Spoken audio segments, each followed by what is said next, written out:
Because I said so. Because I said so. Because I said so. Because I said so. Because I said so.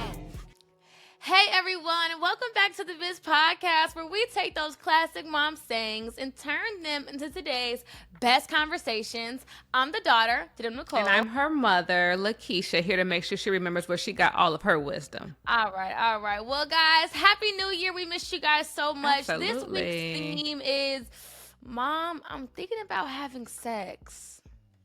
Yeah, in this week's theme, we are diving into one of the most toughest, most important conversations a parent can have. Mom, I'm thinking about having sex. Lord.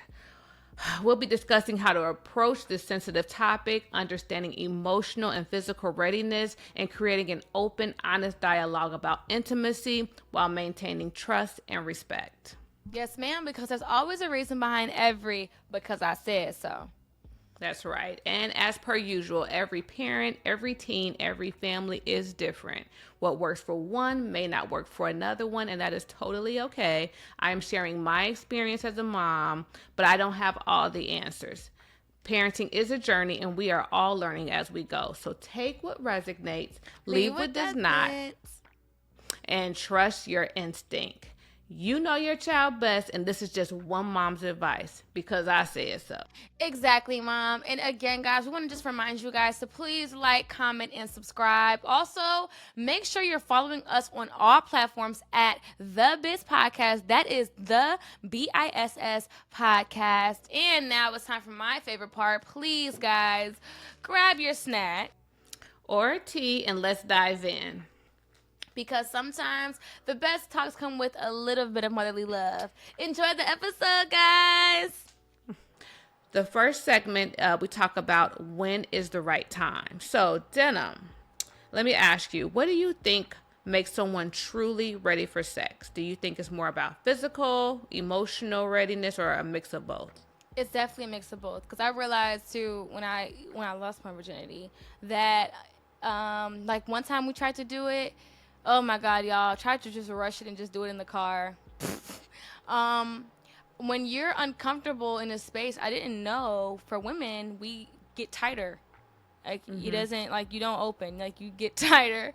And it wasn't working out. And that was just for me, like, I don't think we should do this. And it just immediately made me stop. Because I really fully wasn't ready. I was just trying to rush it to please somebody else, because of, what they had going on. But it had nothing to do with me. I was talking about blue balls. It had nothing to do with me. So it's definitely a mix of both, Mom. What do you think? Definitely both, emotionally, physically, mentally, I also think. And, I mean, we leaving out spiritually, again, it kind of rides back to, I mean, if we're looking at everything, especially since we can look at certain things in hindsight, yeah, I would say all those elements need to be there, because emotionally you want to know that you can handle it, because, how you kind of start feeling, more about someone and that connection that happens physically, because, is it capable, like you said, in different positions, it feels a different way, and, you want to make sure that you're ready physically and that your body is optimally working, especially as females. Like, a lot of stuff happens down there as a female, and you want to make sure that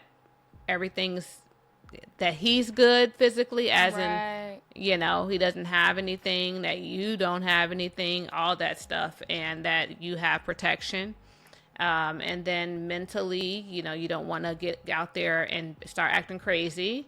And then spiritually, I mean, ideally, yes, if you can, wait until you're with your husband and a committed relationship, it just would be such a better, more trusting, and I would think a better experience overall. So I agree, definitely. All right. So how should you handle it if your team came to you with concerns about potential pregnancy or STD scare? Oh, God. Try to stay calm, because they're already freaked out. And we haven't had this scare over here. But, I mean, yeah, I would just want her to stay calm, because I know I'd be like, I'm freaked out. I have this, that, and the third going on. So, yeah, stay calm. Look at the resources that your child has around you. And I know that the world is changing now, y'all. In a lot of states, we can't get abortions and things of that nature. So I would say catch it, and when you do, act fast. I don't know how a lot of things are about to be changing as far as rights on women's bodies, but yeah, moms, more than ever, your daughters need you. Even fathers, like, your daughters need you. There's a lot of laws being made on us, and we're not in control. We're getting to the point where we're not in control of our own bodies anymore. So just keep them calm and, solve the problem. If it is a problem, if it's a pregnancy, is it something that she can do right now?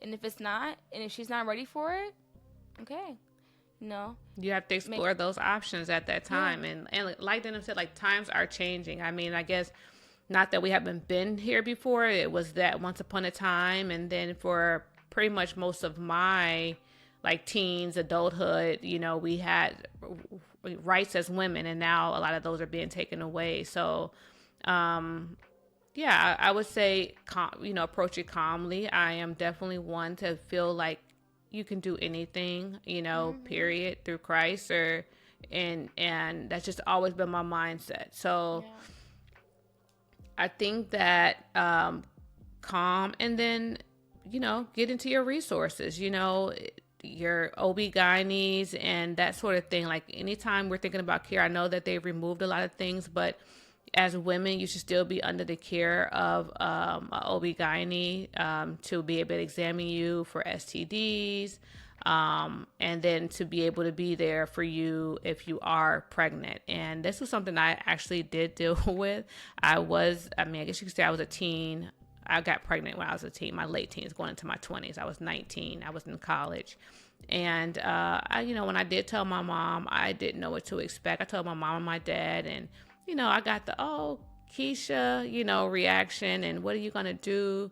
And, for me, it didn't change what I still wanted to do. And having the support definitely helped me move forward. It was just like, I'm going to finish school. And that's all I knew to do anyway. Like, what other options? I didn't give myself another option. So, it's definitely doable. I don't want, women and moms to think it's the end of the world for your child. It's not. It's just a different life, than perhaps they would have had not being a mother at that time. So, calm and support, I think, are the most important things at that point. And so the next question would be, how do you handle the fear of making a mistake or regretting it later? And can you ever be truly sure that you're ready? Oh, man. Honestly, guys, when it comes to mistakes, if we never made them, we wouldn't know what to do next time it came, or, like, we wouldn't know how to address it, when it was, like, the next go-around. If you don't make a mistake, you'll never learn. So think of mistakes as lessons learned. Don't take it as an L. Take it as a lesson learned. And as far as, like, can you be ever truly sure? Yeah, if you got that ring on your finger, you'll be truly sure. But if you don't got that ring on your finger, no, you'll never really be truly sure that you're ready. And when it happens, it'll just happen. You know what I'm saying? So, and once that happens, it happened. And you'll know from that point, I may be moving forward. I'll tell my daughter that, they shouldn't do it like that. It's so much less fairy tale like since I did it that way, since I was just rushing to get this feeling off or whatever. So yeah, and it's honestly a thing that you'll be able to experience for so many years. It's no need. It's like when people, like if you're rushing to drink and anything else, it's like, yeah, once you start doing it, there's so many years that you'll be doing it. You have so much time to enjoy that. So it's like, there's no need to rush into it at all. Yeah. And while, yes, you will make mistakes, I just want to say, don't feel the need to always touch the fire because you don't want it to become a mistake that you have to live with for the rest of your life, whether that's a particular type of a STD or disease, or, if you don't have to become a mother and you're not ready, then that's not something that you should, put on yourself. So these are all choices that you'll have to live with. So, and like she said, can you ever be sure you're ready? Yeah. Once you say I do, okay, at that point, yeah, you both should. If you're not ready, that would be the time to get ready. Mm-hmm. But other than that, honestly, unless you've made some other lifestyle or spiritual determinations, anything before that, you're probably not totally ready because it's probably a lot of lust involved at that time, and you're also at a point where you're not even ready to commit to that person really. There definitely are one-offs in relationships that people have and agreements or understandings, but generally that's kind of like the general principle of it. You're not willing to commit to the person, then what are you doing? Because there's a lot of lifelong things that can happen once you start having sex. So That's the end of the segment. Okay. All right, segment 2. We are going to be playing this or that. You know, it's a game that we always got to bring back. It's pretty simple. I'm going to just have a series of questions, and we're only going to choose between the 2 options. Not much explanation, just saying this or that. Mom, are you ready for the game? Yes, I'm ready. All right. Question 1, protection or no protection? Protection. Protection. Yeah. Question 2, wait until you're in a committed relationship or go for it when you're ready? 3, 2, 1. Wait till you're in a committed relationship. Yeah. Yeah. I was trying to say committed. I'm like, were you switching on me? Hold on. Oh, no, sorry. I was trying to say the whole thing. But yeah, me and Mommy are on the same page, y'all. Committed relationships. We've been talking about this the whole episode. You'll feel more safe and more comfortable. Talk to mom first or talk to friends first? 3, I would say 3, 2, 1. Talk to mom first. Yeah. I would say, yeah. I would say that. I agree. Some of y'all have some wild friends. Yeah, but talk to the friends. Depending, I guess. You can always do both. But if I had to choose, I would say mom first. And if anything, call the friends after, girl. Kiki with them after and tell them how it was. And then come back to mom after that conversation again. Number 4, set clear boundaries or let your partner guide the situation. 3, 2, 1. Clear boundaries. Set clear boundaries for sure. Yeah, Yes. definitely. Duh. It's really important for you to feel good and feel safe. So Yeah. don't worry about them guiding you. Do not underestimate it.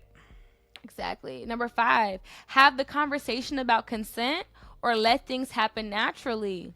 3, 2, 1. Have the conversation. Have the conversation. About Have the consent? conversation. Yeah. Girl, oh my gosh.